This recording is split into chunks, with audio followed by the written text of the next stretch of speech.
we will have our morals, we will protect our children. And we are making this law, for ourselves, we are making this law for our children, we are making this law for the children of our children. This country will stand firm.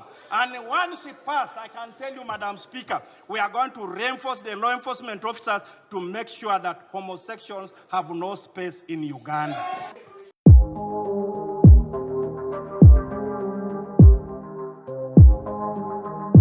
I ran in 2017. How old were you?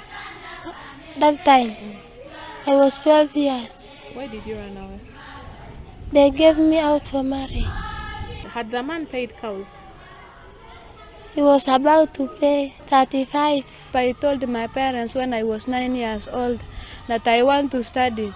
They said, no, we don't want you to study.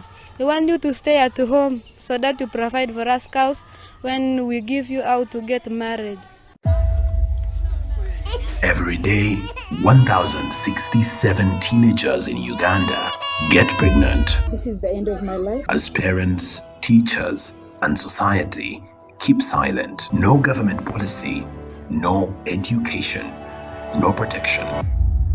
According to global statistics, Uganda has the 16th highest prevalence of child marriage in the world and the 10th highest absolute number of child brides, totaling to an estimated 4 million. Current statistics indicate that 34% of women are married before the age of 18 and 7.3% before the age of 15, and this exposes them to domestic violence, neglect, and isolation by parents and friends.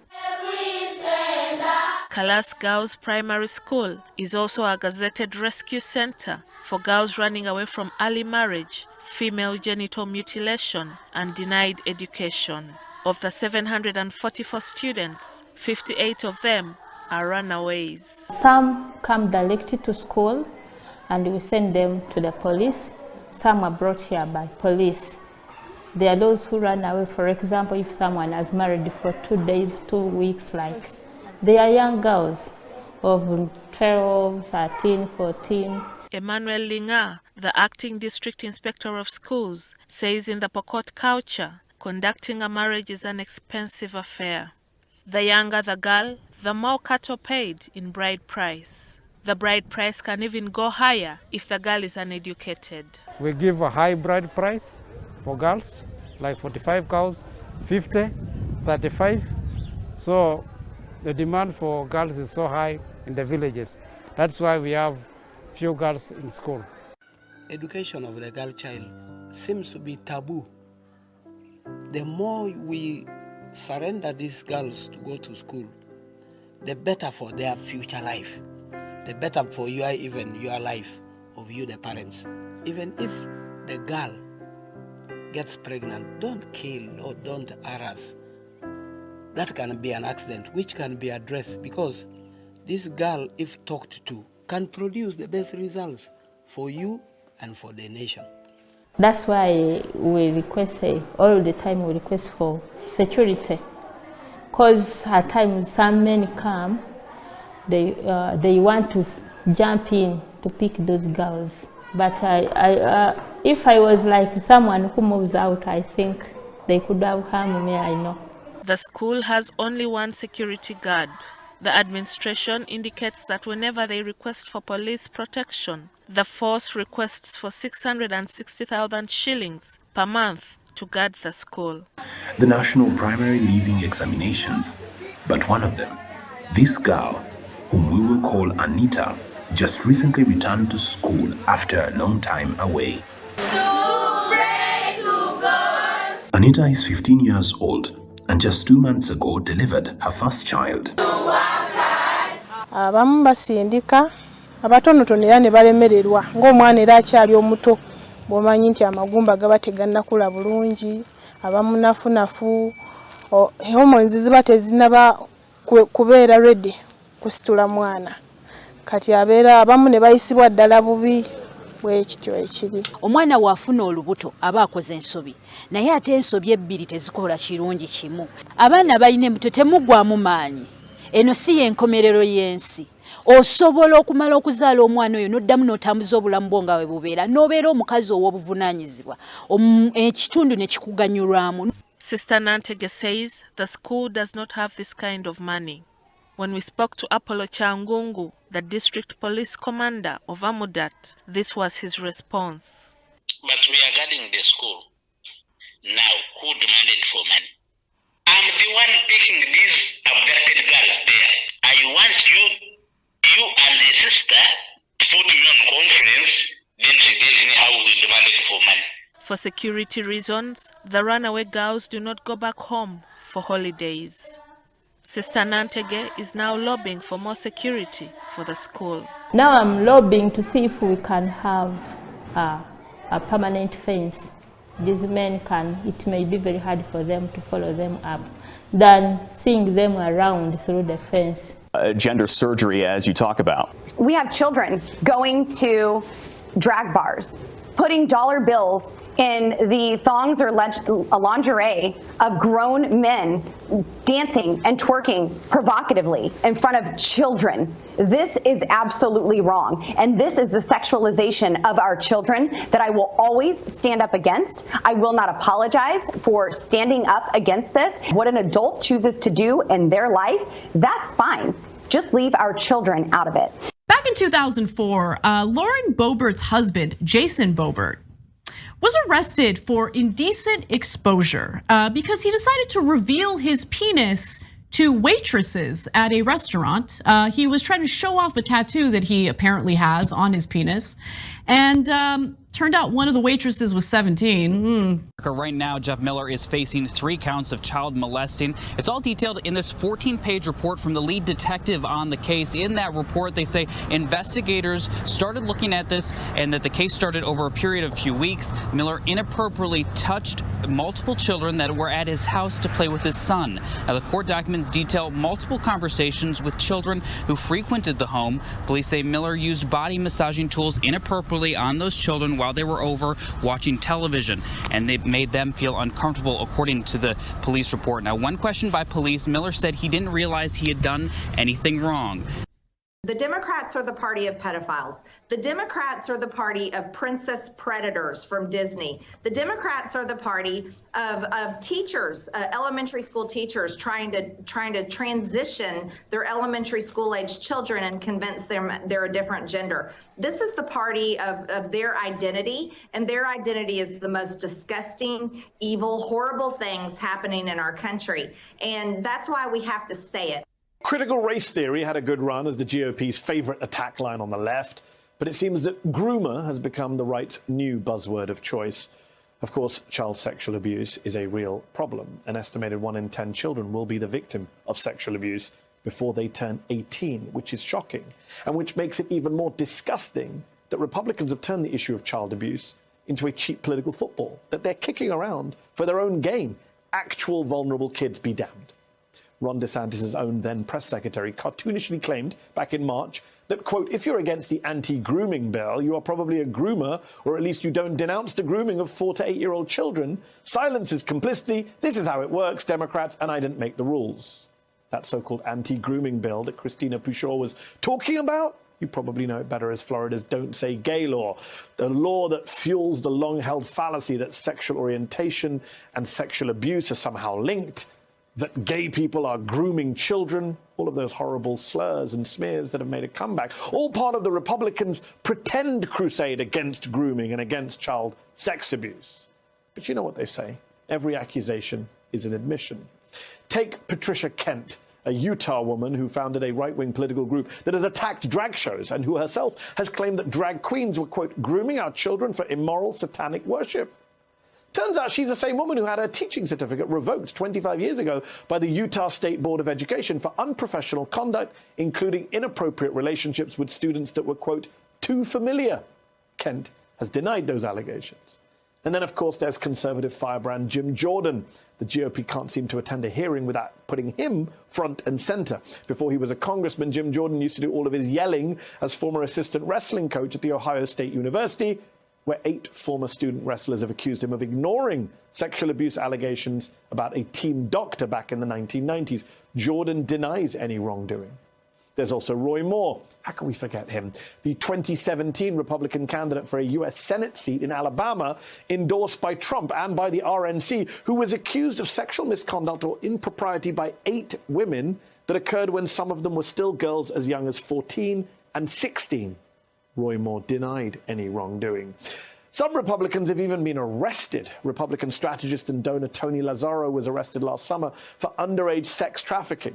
He's pleaded not guilty.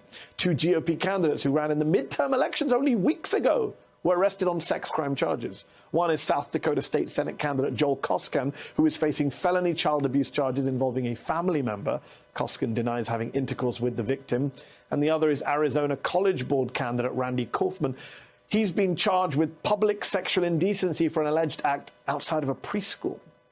And let's not forget the ones who served time in prison, including the former Republican Speaker of the House, Denny Hastert, who spent 13 months in prison after admitting to sexually abusing young boys. The judge called him a serial child molester.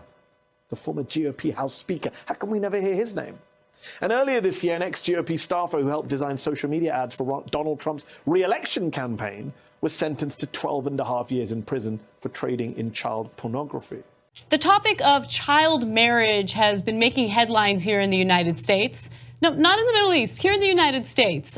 Kansas, Tennessee, and now all of a sudden Missouri are facing a little bit of heat because of the fact that they allow for women or kids as young as 14 or 15 to get married to individuals in their 20s, 30s, 40s, and in some cases even 50s. So Missouri is making news because it turns out that it has a law that essentially allows for underage girls to get married to older men as long as one parent consents to it. One parent. So to give you some statistics, from 1999 to 2015, more than 1,000 15-year-olds married in the state of Missouri. Missouri actually defines statutory rape as anyone 21 years or older having sex with someone under the age of 17 outside of marriage, but within marriage, sex with a minor is legal. So what happens is in neighboring states, if a 15-year-old ends up getting pregnant by an adult, usually the family will feel deeply embarrassed that that 15-year-old got pregnant out of wedlock. And so to bring honor back to the family, they will go ahead and pressure the girl to get married. And in some states, you can't do that. So what they'll do is they'll travel to the state of Missouri to make it happen, to make sure that this 15-year-old gets married to the adult male who impregnated her.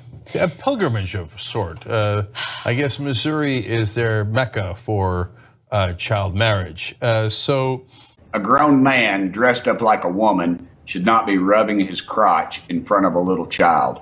That is ridiculous. Good on Governor Bill Lee and our Tennessee legislature. The law goes into effect on July 1st.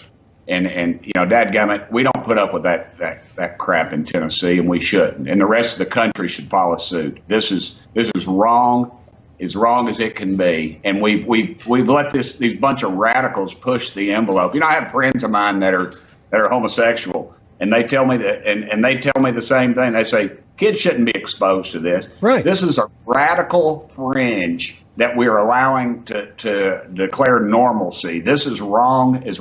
State representatives in Tennessee have been working on a bill known as HB 233. Now, that's obviously a Republican-dominated legislature, and it's basically an anti-gay marriage bill. It would allow the state to make an additional marriage category only eligible to opposite-sex couples who do not want to be part of the same institution that allows gay people to tie the knot.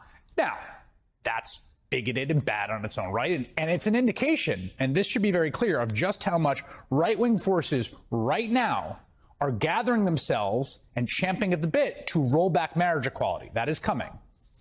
But that's not even the worst part of that particular piece of legislation. The House version of the bill, as it was introduced, didn't include an age minimum.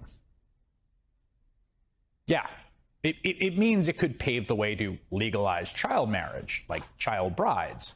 Again, I'm not making this up. I thought this was not true when I first read the story, but just listen to the sponsor of the bill, Republican State Representative Tom Leatherwood. All this bill does is give an alternative form of marriage for those pastors and other individuals who have a conscientious objection to the current pathway to marriage. Is there no age limit in this bill? Well, again, with my understanding, I think it would be 18 is the way this would be construed. Yeah, I'll ask us, but I just want to make clear just what the testimony is. There's no age limit? No, there's no age limit. Okay, well, that would be I just want to make sure there wasn't an explicit age limit. My concern. No, okay, I'm sorry, I didn't understand your question. No, there is not an explicit age limit. I've watched that several times today. What exactly are you up to here, Leatherwood?